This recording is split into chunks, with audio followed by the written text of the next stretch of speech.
আমি বললাম, আমি ব্যর্থ। আল্লাহ বলেন, বিশ্বাসীরা সফল হয়। আমি বললাম, আমার জীবনে অনেক কষ্ট। আল্লাহ বলেন, নিশ্চয়ই কষ্টের সাথে আছে স্বস্তি। আমি বললাম, আমাকে কেউ সাহায্য করে না। আল্লাহ বলেন, মুমিনদের সাহায্য করা আমার দায়িত্ব। আমি বললাম, আমি দেখতে খুবই কুৎসিত। আল্লাহ বলেন, আমি মানুষকে সৃষ্টি করেছি সুন্দরতম আকৃতি দিয়ে। আমি বললাম, আমার সাথে কেউ নেই। আল্লাহ বলেন, ভয় করো না, আমি মুমিনদের সাথে আছি। আমি বললাম, আমার পাপ অনেক বেশি। আল্লাহ বলেন, আমি তওবাকারীদের অনেক ভালোবাসি।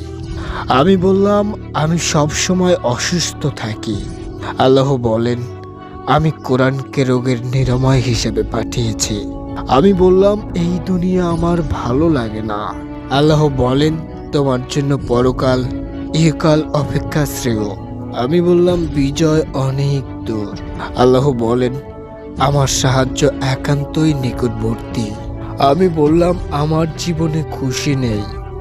আল্লাহ বলেন, শীঘ্রই তোমার রব তোমাকে এত দেবেন যে তুমি খুশি হয়ে যাবে।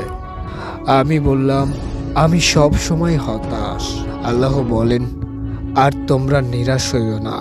আমি বললাম, আমার পরিকল্পনা সফল হচ্ছে না।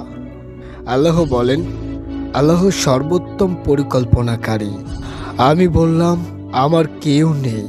আল্লাহ বলেন, যে ব্যক্তি আল্লাহর উপর ভরসা করে তার জন্য আল্লাহই যথেষ্ট।